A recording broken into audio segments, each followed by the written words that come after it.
vérité. Aujourd'hui, nous allons parler des deux amours de quelqu'un.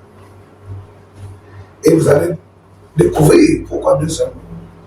Parce que c'est un personnage assez atypique, connu, adulé et quelquefois critiqué.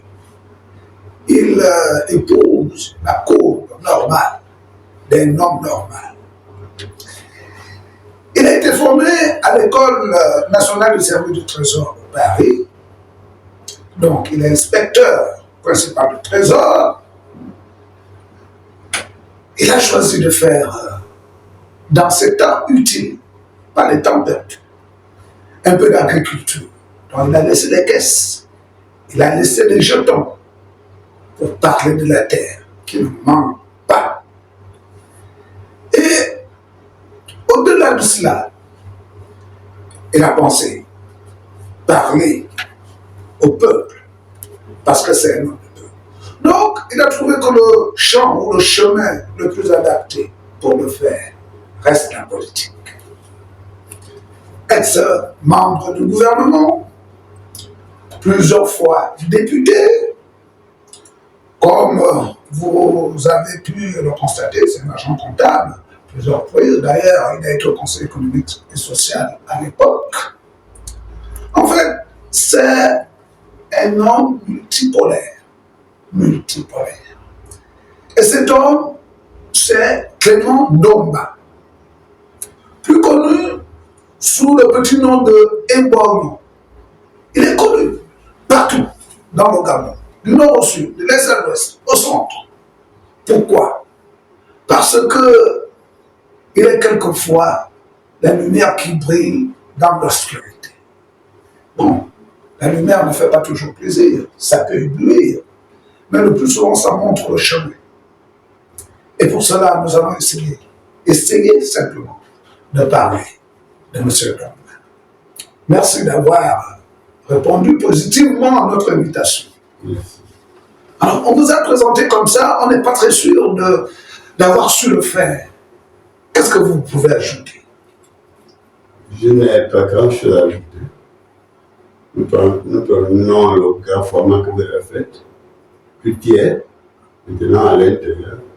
Nous allons essayer de décortiquer. Voilà. Voilà, face à la vérité, Clément Ndomba avec vous et avec moi dans ce plateau. Et la question qui s'impose au départ, c'est comment vous vous définissez vous-même?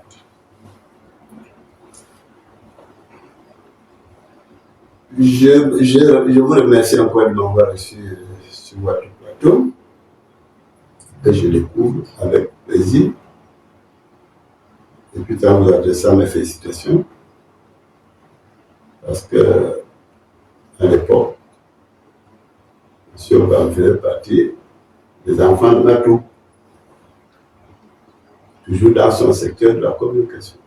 Exact. Donc vous êtes un peu chez vous. Il était le communicateur en chef. Maintenant, me définir, ça va être difficile à dire parce que je suis un homme politique. Parce que tout ce que je peux faire a toujours des relents politiques. On le traduit toujours à travers les prismes politiques. Mais quand je ne suis pas en politique, j'ai de la passion pour l'agriculture. Et j'utilise mon précieux temps, l'essentiel de mon temps, je le fous à l'agriculture. Et maintenant, ma position familiale, étant le seul père vivant, me donne de lourdes responsabilités familiales. Au sens large, dans le côté des mères, mon village, du côté des maisons, de donc, c'est quelqu'un qui ne chôme pas, qui a toujours quelque chose pour pouvoir régler les besoins. Donc, comme on dit, l'oisiveté tue. La politique, je l'ai mise en veilleuse depuis 14 ans. Parce que j'ai eu des menaces de mort du président de mon parti de l'époque. En l'air, il me dit ça. Si vous ne diminuez pas votre popularité, vous allez manger du poisson. Et prends le témoin de ma femme. Si ton mari ne diminue pas sa popularité, il va manger du poisson. Après, tu viendras pleurer. Après, nous avons dit ça le lendemain de l'émission. Donc, Clément Domba, politique, technocrate, il ne faut pas l'oublier, pas votre formation, mais aussi, là on s'en brille un peu, paysan ou villageois. Ça m'amuse un peu, paysan ou villageois. Je me souviens, c'est une petite anecdote, quand j'étais plus jeune, personne ne pouvait payer 1 franc que je pouvais devenir fonctionnaire ou quelque chose dans l'administration. Ah, on me définissait immédiatement comme le futur paysan villageois. Je me réjouis aujourd'hui que je suis un villageois, mais très moderne. Ah, parce que tout ce que vous allez trouver dans mon village, c'est exactement ce qui se passe en ville. Il n'y a pas de différence. Et tout ce qui est dans mon village fait partie de l'œuvre de mes mains. Je n'ai pas hérité, j'ai créé un village moderne. J'aime ce village. J'ai tout fait pour ce village. Je fais encore beaucoup de choses dans ce village. Le village, c'est lequel? Le village à Fénan City. Le plus beau village. Il va bon, vous allez dire, oui. Bonne guerre. Vous voyez, M. Domba, vous me plaisez parce que vous n'avez pas de langue. Et face à la vérité, c'est cette émission-là qui aime les gens qui s'ouvrent comme vous. Et d'ailleurs, que vous serez même le métronome, non seulement de votre village, mais de cette émission. C'est vous qui allez diriger l'émission d'une manière ou d'une autre.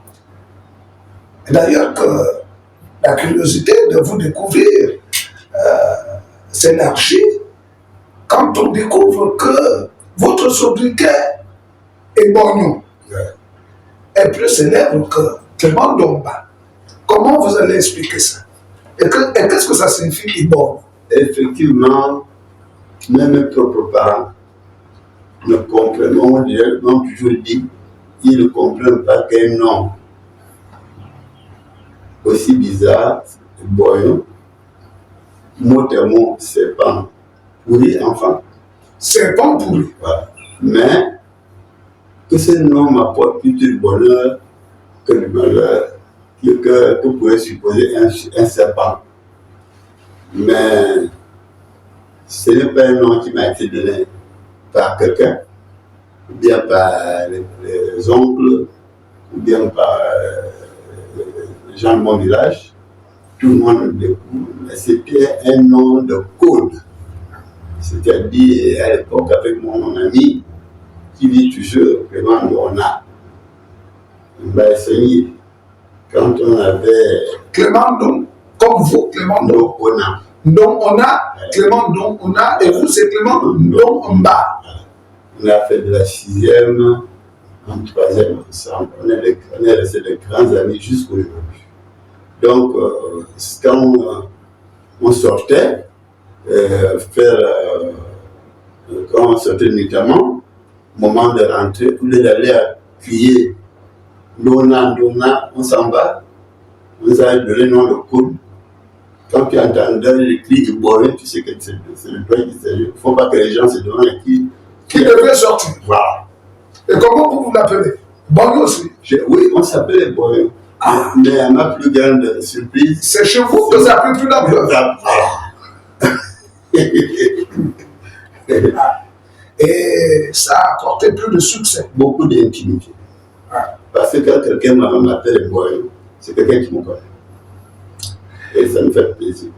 quand vous nous disiez il y a quelques instants que dès votre enfance, on disait de vous le futur paysan villageois.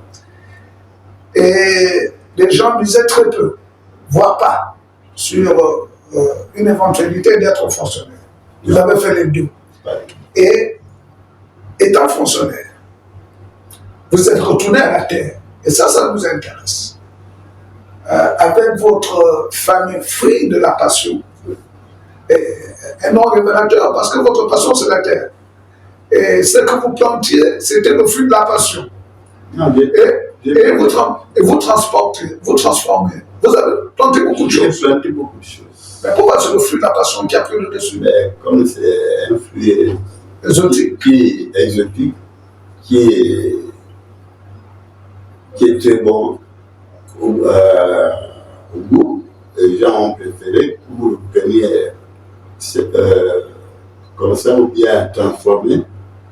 D'ailleurs, quand vous voyez les jus multivitaminés, on utilise souvent son arôme parce que c'est un fruit qui fait énormément plaisir à consommer. Mais avant ça, je vous l'ai dit avant ça, j'ai planté beaucoup de choses. Je n'ai fait que fruit de la passion, c'est. J'ai fait des hectares. J'ai planté de la banane, j'ai fait 40 hectares de banane. J'ai fait les papayes solo. J'ai planté les cannes à sucre parce que les femmes pouvaient empêcher que les femmes gabonaises aillent chercher le jus de canne à sucre à l'idée côtoyère. Parce qu'ils passaient devant mon village avec des trucs. J'ai dit, mais il faut arrêter ça. J'ai ouvert personnellement 13 hectares et j'ai fait la tournée dans les villages pour dire aux gens, plantez la canne à sucre, je vais acheter. Les gens m'ont suivi. J'ai ouvert une usine de jus de canne à sucre dans la maison ma maison que je m'occupe. C'était d'abord une usine de jus de canne à sucre. J'ai planté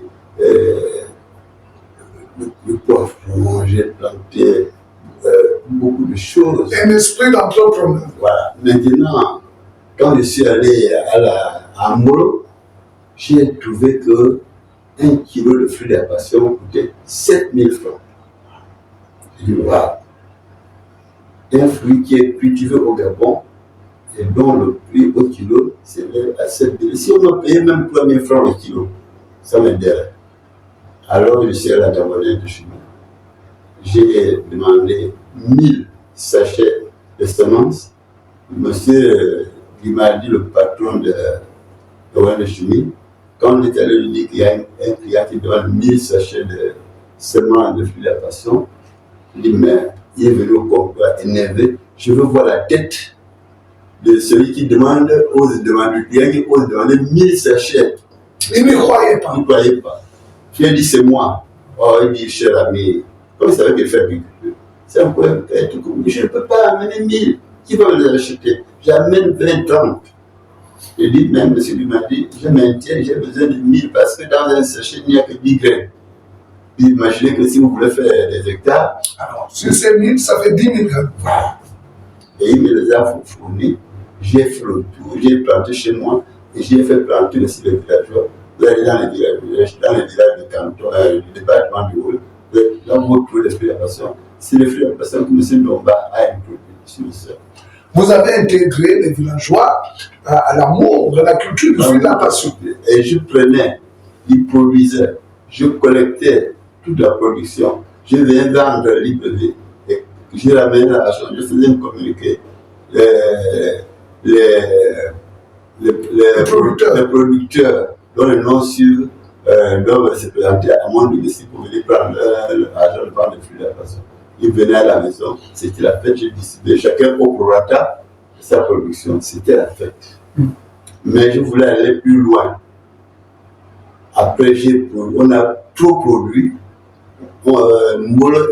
c'est que je ne prenais pas assez, et il me restait des fruits invendus, et je les jetais derrière chez moi.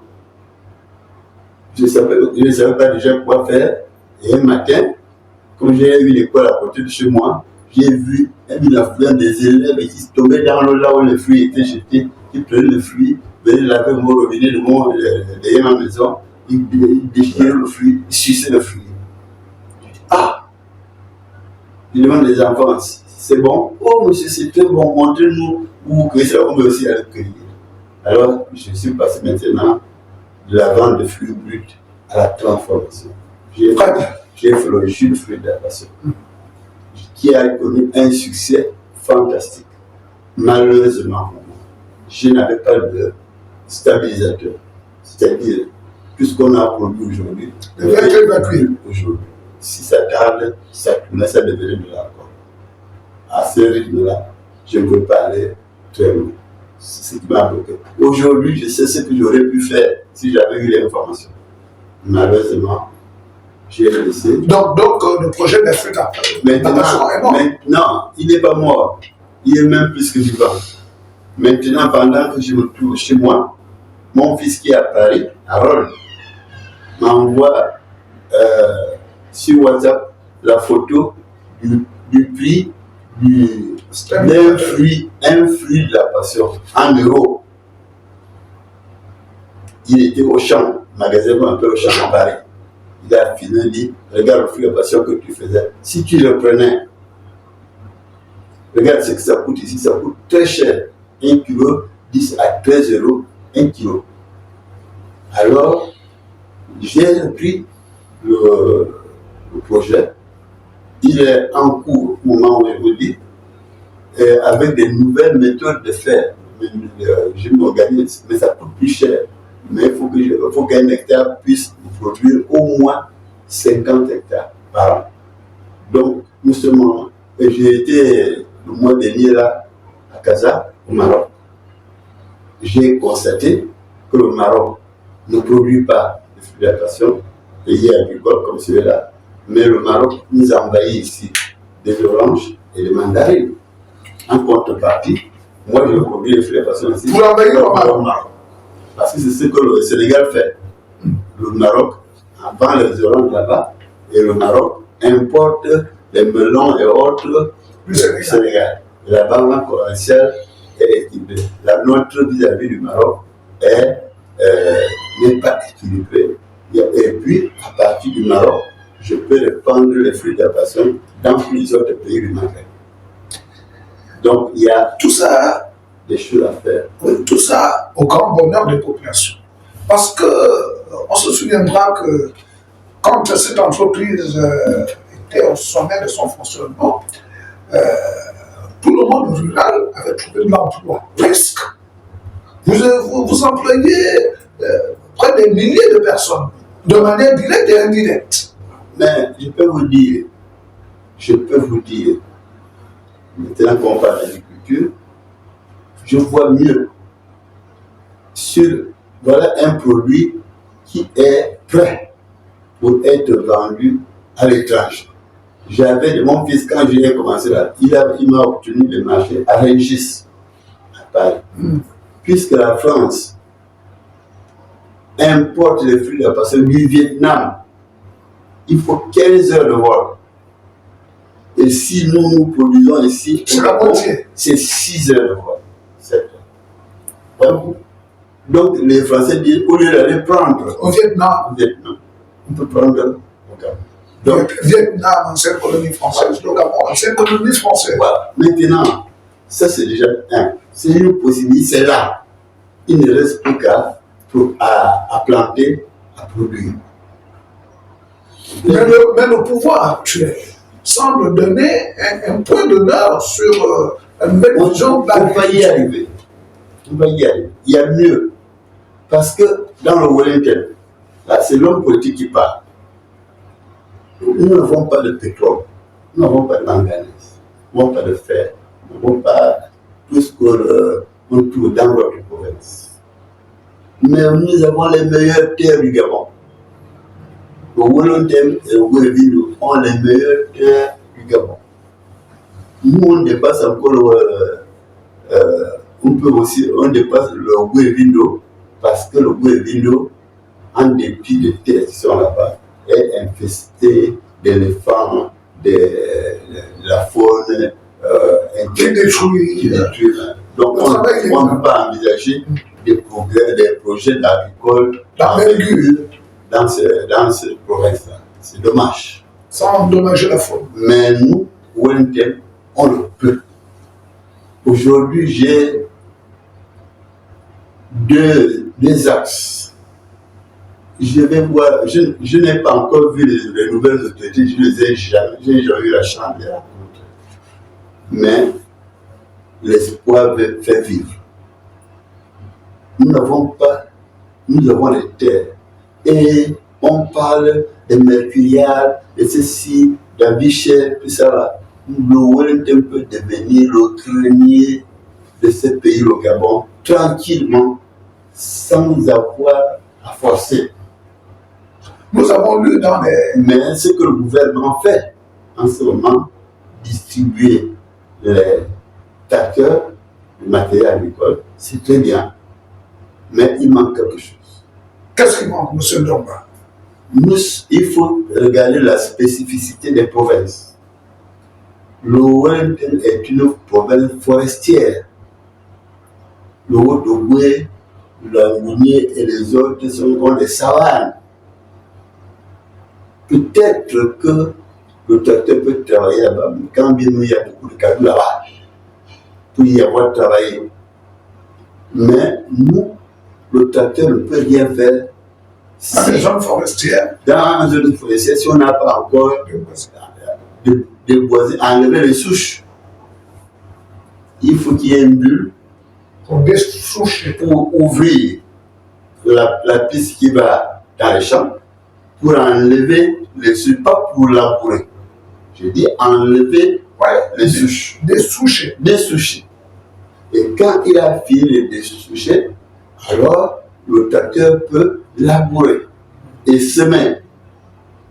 Je vais vous prendre un exemple. 1 hectare d'arachide, par exemple, semé par le tracteur a un rendement de 20 tonnes au bout de 3 mois. Imaginez que le département du Rhône est 1000 hectares à raison de 5 cantons, 200 hectares par canton.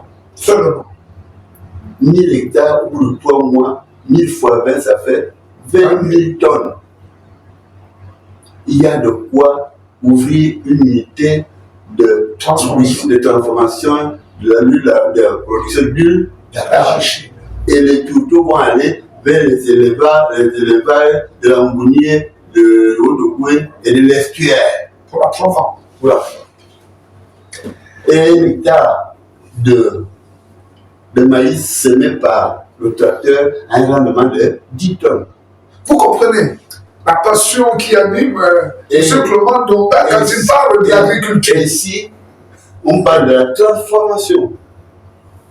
Voyez-vous, entre l'huile de palme et l'huile d'arachide, il n'y a pas match. L'huile d'arachide au-dessus. Et que l'homme qui vend l'essentiel de son huile de palme vers Singapour, mais quand les gens de Singapour tournent au Gabon encore, il y a de l'huile d'arachide. Ce serait notre marché. C'est notre marché. Au Sénégal, l'arachide qui est cultivé en Casamance entre dans le PIB du pays à combien de 31%. Ils sont là. Les faits sont là. Donc, le Wellington peut produire des tonnes. C'est une plante qui est un cycle très court, 3 mois. Le maïs, 3 mois. L'arachide, 3 mois. C'est la provenance. Et quand le président dit, d'ici 2022, plus d'importation de poulet sous-gelé, ça veut dire qu'il y aura des élevages intensifs. Et quand on dit intensif, c'est-à-dire qu'ils vont manger beaucoup. Et nous pouvons être là. Nous serons là pour fournir les produits. On est prêt. C'est pourquoi je dis, c'est bien qu'on nous ait amené des tracteurs, mais dans notre pool du Wellington, en tenant compte de la spécificité de la province qui est forestière, il nous faut ajouter des bulles. Très bien, parce que là, Monsieur le Président... Et là, je complète. Quand on a de la production au conditionnement, à la vente, à la transformation, vous voyez que ce sont des niches d'emploi. Forcément. Et je regarde à OIM en ce moment, les Chinois font des routes, et on voit des chantiers faits, des maisons et tout ça là, très bien. Mais quand ces maisons et ces routes-là seront terminées, tous les enfants qui étudient aujourd'hui vont aller où? Il faut que nous soyons déjà prêts à les accueillir, à les nourrir, à les convertir dans l'agriculture de demain. Alors nous parlons, nous parlons 1 milliard. Cet argent-là, quand je fais la politique agricole, j'intègre les villageois, chacun dans son terroir. Ils ne sont pas obligés de quitter leur village, mais on va cultiver dans son village. Et quand on ramasse tout ça là pour faire la transformation, à la fin de chaque mois, si quelqu'un me donne 2 hectares, il y aura l'équivalent de 1 million par hectare. Mais vous étiez ministre des petites et moyennes entreprises au temps de Marc Bongo.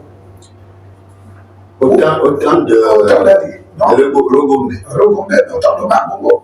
Non, transition. Ah, la transition. Oh, ok, d'accord. Alors, il va comprendre que vous ne pouviez pas appliquer votre vision, votre politique.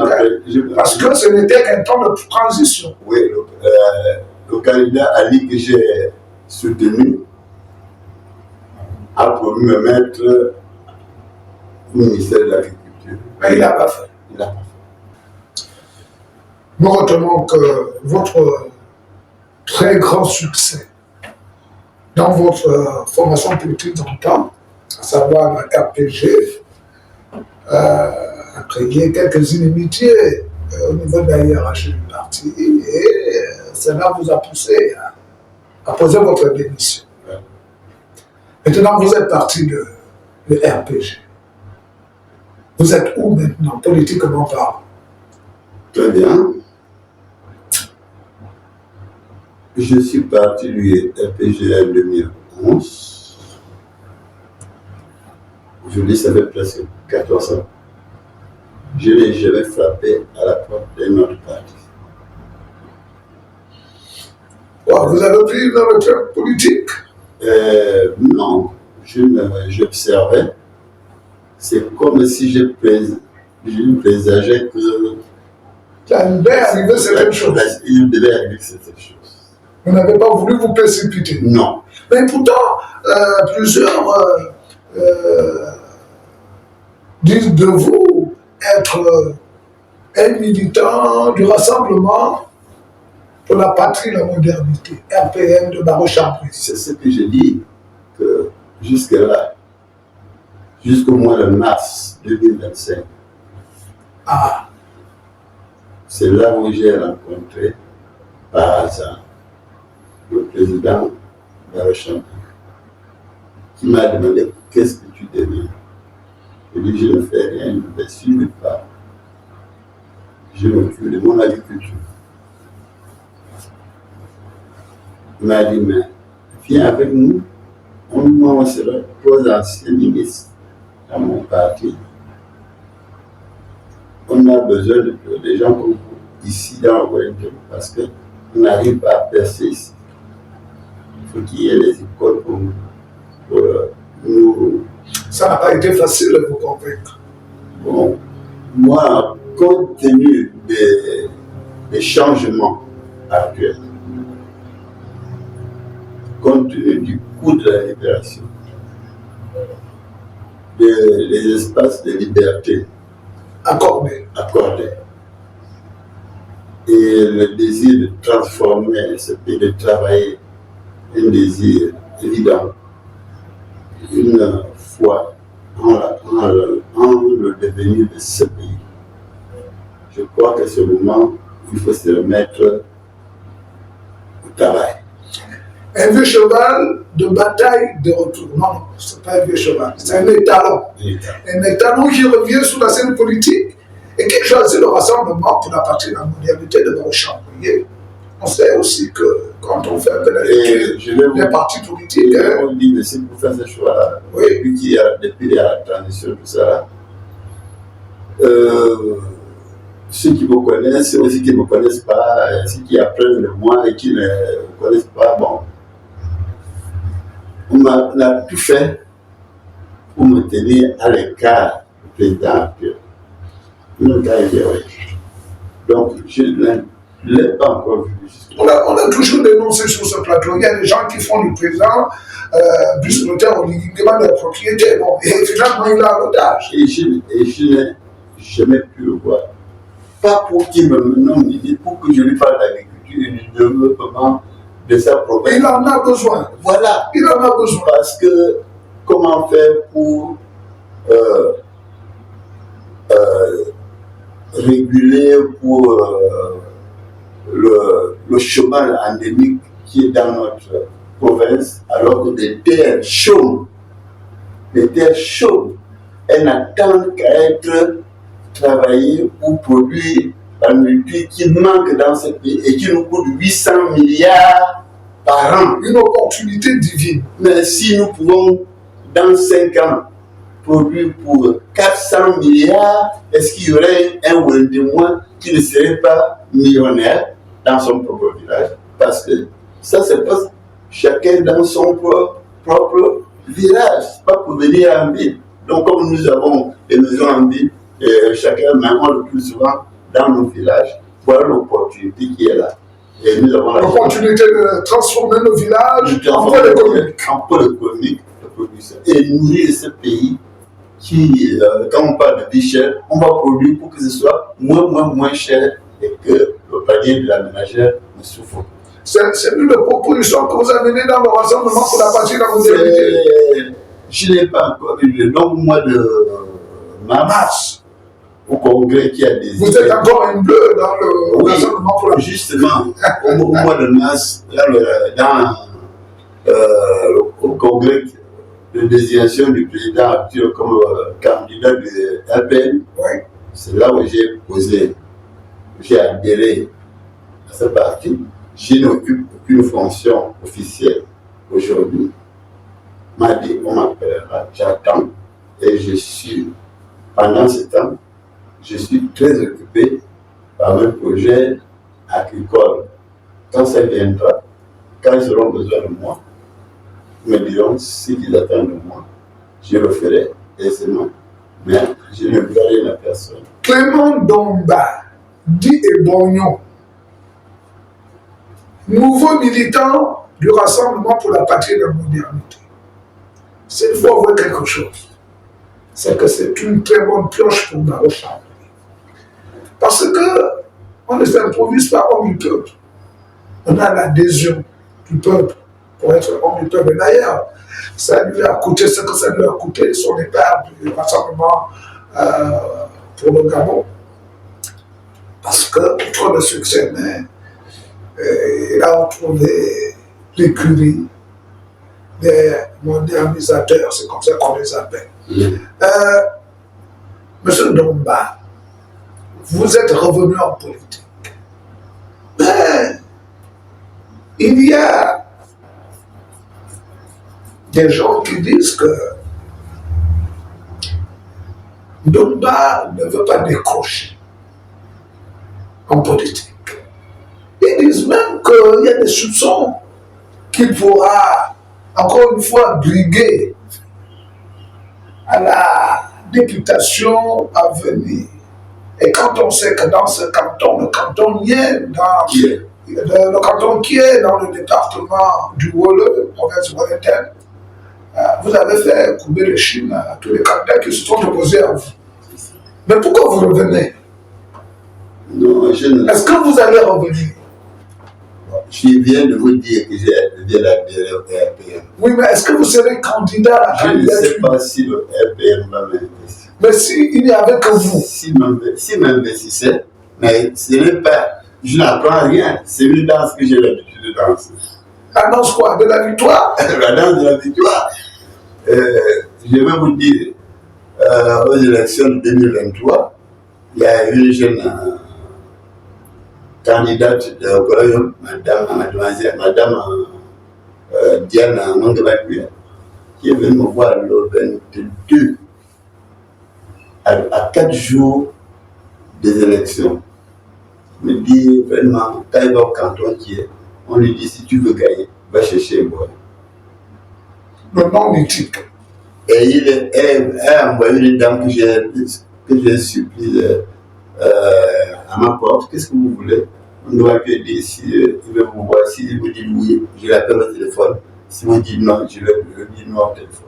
Je dis bon, je ne la connais pas, mais je ne sais pas ce qu'elle veut me dire. Qu'elle vienne. Je dis voilà, on m'a dit si tu veux gagner, carton, amène les problèmes. Je dis d'accord, mais est-ce que tu as la possibilité de porter le poids des bois? Elle a dit je suis capable. Je lui ai fait la campagne en 4 jours. Et puis, elle est à l'Assemblée. Quel est votre secret? Elle a battu à Bourg. Quel est votre secret? À Bourg qui était de quel parti? PDG, non? Ouais. Mais vous savez que vous n'aimez pas beaucoup les candidats. Le secret, c'est la politique pratique. De proximité. Je parle vrai. Je ne parle pas des rêves. Je parle des choses du terroir. Et je donne des exemples pratiques, vérifiables. Il n'y a rien que je puisse dire, affirmer qu'il soit vrai. Et il le voit, on est aussi dans la proximité de tous les jours.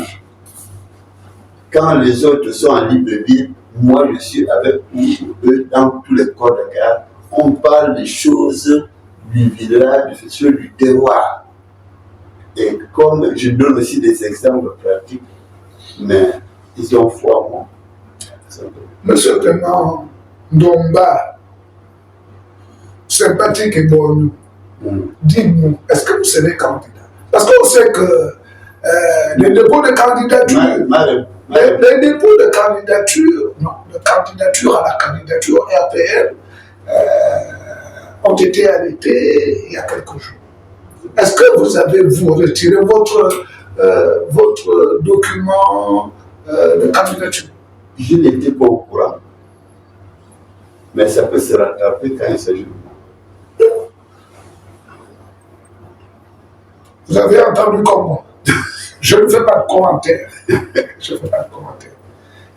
Mais d'autres pensaient que vous leur ignorez du côté des bâtisseurs, en fait, entre guillemets, le parti que devra créer Bruce Clotaire Oligui Nguema.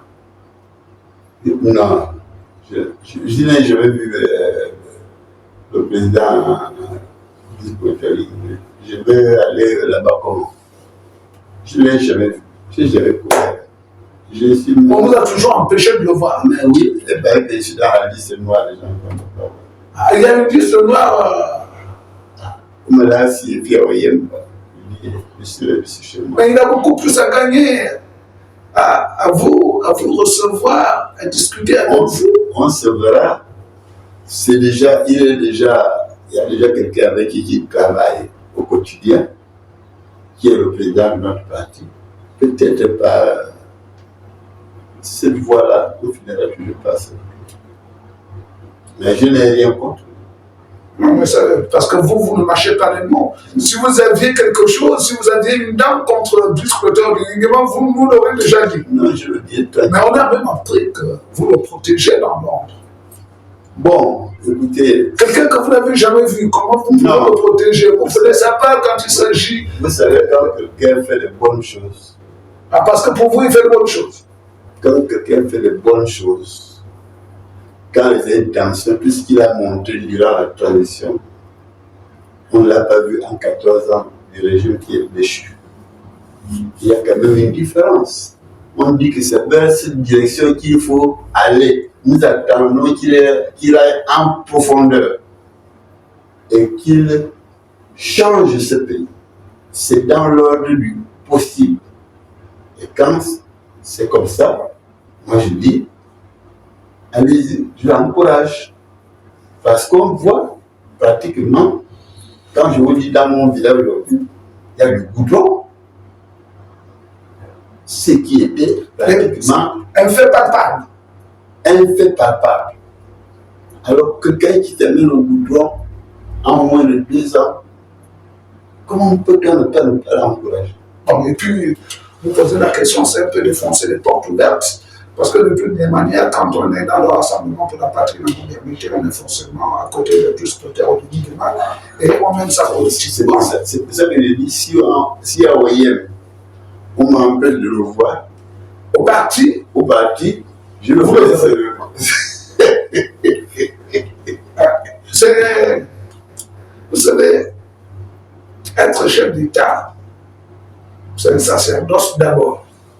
Parce que beaucoup parlent en votre nom alors que personne n'a été mandaté. Non. C'est comme le peuple. Tout politicien vient parler au nom du peuple alors qu'il n'a jamais été mandaté par le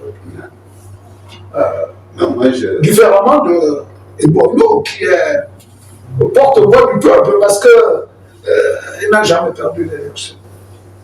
Non, le problème, c'est que je prends par exemple la manière dont le déguerpissement a été effectué. J'ai protesté par écrit. Et Dieu merci, les propositions que le président fait aujourd'hui pour tenir compte des gens qui ont été jetés dans la rue et leur donner sur un terrain, sur un abri. J'ai dit qu'ils doivent être indemnisés. On ne traite pas un Gabonais comme ça. Chez soi. Chez soi. Nous ne sommes pas de Burkinabé ou des Maliens. J'ai écrit ça noir sur blanc. Et un journal qu'on appelle Verbatim a repris mot pour mot ce que vous avez dit. Et quand bien même le projet est bon, mais la manière de faire ne m'a pas plu. Comme qui dirait, et je le dis le plus humblement possible. Comme qui dirait, l'odeur d'un serpent pourri va très loin. Même quand on ne veut pas faire ressentir ses effluves, mais qui guérissent. Parce que le serpent a ce symbole que beaucoup ignorent, non, ne veulent pas reconnaître. Quand on voit les emblèmes de la médecine, c'est toujours le serpent. C'est la vie, c'est la douceur, c'est le soin. En fait, c'est la vérité. Et là, vous êtes sur face à la vérité. Nous avons essayé de faire autour de la question. Vous nous avez donné beaucoup d'éléments pour mieux apprécier votre position actuelle. Maintenant, si vous avez un message à lancer aux populations du canton qui est population gabonaise également, parce que vous êtes très connus, vous êtes connus dans les 4 coins du pays, que diriez-vous en regardant cette caméra ou celle-là? Merci. Mon message est simple. Nous avons la grâce d'avoir un président qui est notre fils, originaire du Wellington. Nous avons fait ce qu'il fallait faire pour le hisser là où il est aujourd'hui. Président élu. Très bien. Maintenant, que personne dans le Wellington ne pense que chaque matin, chaque fin du mois, une enveloppe va tomber dans son corps de garde ou dans sa maison, envoyé par lui parce que c'est le fils du coin. C'est un rêve. Un rêve qu'il faut bannir. Notre fils sait aussi que nous sommes des bâtisseurs, nous sommes des travailleurs, nous sommes des gens qui, en dépit des pouvoirs qui ont essayé de nous aplatir, et nous, on se défend bien, on travaille. Nous ne pouvons, l'amour que nous devons éprouver vis-à-vis de notre fils, nous devons lui apporter notre sens du travail pour lui dire aidez-nous dans tel sens pour que nous puissions produire. Nous sommes une province à vocation essentiellement agricole. Utilisons nos terres dans le Wellington, tout pousse. même les crachats poussent. Vous crachez le matin, quand vous revenez le soir, les crachats sont en train de pousser. Donc, si nous travaillons, comme ils commencent à nous donner les outils, nous allons demander qu'ils nous les complètent afin que le Wellington soit une province de grande production industrielle, de grande production agricole, et que cette production se traduise par des industries. Des industries, et ainsi le Wellington sera un Wellington prospère pour l'éternité, parce que le pétrole finit, le manganèse finit, le fer peut finir, la terre ne finira jamais et elle ne ment jamais. Prenons possession de ce que Dieu nous a donné de plus précieux, qui ne finit jamais la terre. Et comme nous avons la chance, la grâce d'avoir un fils, il a entendu le marché qu'il a fait à Oyem, que ce marché-là, que dans ce marché, on ne se mette pas à vendre les produits agricoles qui viennent du Cameroun. Qu'à 90% des produits qu'on va vendre dans le grand marché que l'autre est en train de nous construire sont des produits qui proviennent de nos champs. J'ai déjà commencé. Je suis déjà en avance. Je vais aller de village en village pour dire faisons ensemble pour que notre marché d'Oyem soit renfloué et que les excédents soient envoyés à Libreville et à Port-Gentil et que tout ce qu'ils mangent au Gabon, tout ce qu'on produit, on trouve dans le marché du Gabon, proviennent essentiellement du Wellington. Nous serons fiers de notre fils et notre fils aussi sera fier de nous. C'est le message, mais ne dormons pas en pensant que, oh, il a été là voté. Non, le vote, oui, mais le travail d'abord afin de développer et de donner du travail à nos enfants qui sont aujourd'hui au chômage, parce qu'il n'y a pas un secteur au monde qui donne plus d'emplois que l'agriculture. Le pétrole, puis ça, l'agriculture est le secteur le plus pourvoyeur d'emplois, parce qu'on parle de la production, conditionnement, transformation, vente, ainsi de suite, vente au Gabon, vente à l'extérieur. Et tout ça, l'argent vient vous trouver chez vous. Vous n'avez pas besoin d'aller à Libreville ou à Franceville ou à Port-Gentil. L'argent vous trouve au village. C'est le message que je lance aujourd'hui. Prenons possession des outils qu'on nous donne, les tracteurs. On va compléter avec des bulles parce que ça va nous aider à terrasser la forêt. Quand on aurait 1000, 2000, 5000 hectares, le Wellington deviendra prospère comme il a été dans les années 70. Voilà le message que je voulais transmettre. Vous avez compris, nous avons demandé à Clément Ndomba de porter un message à l'ensemble des populations camerounaises. Mais comme dans sa philosophie, qui peut par versement des traits, et pour être plus efficace, il a réduit le message à la province du Nord, qu'il connaît mieux, et où il exerce son métier d'agriculteur, et où il a toujours été publicité comme homme politique de tous les instants, et où il est né, et où le langage passe peut-être plus facilement qu'ailleurs. Mais cela ne veut pas dire que les autres espaces du Gabon sont exclus. Bien au contraire, ce message est valable pour toutes les autres provinces. L'exemple est toujours venu dans tout le pays, le progrès est toujours venu du Nord. Et quand il sera palpable dans le Nord, nous allons faire la même chose dans les provinces en puisant l'exemple qui vient du Nord. Il faut qu'il y ait il faut qu'il y ait une locomotive pour tirer. Nous, la responsabilité de l'homme dans la province septentrionale, prenez tous tout ce qu'il dit de manière positive. On se retrouve la prochaine fois.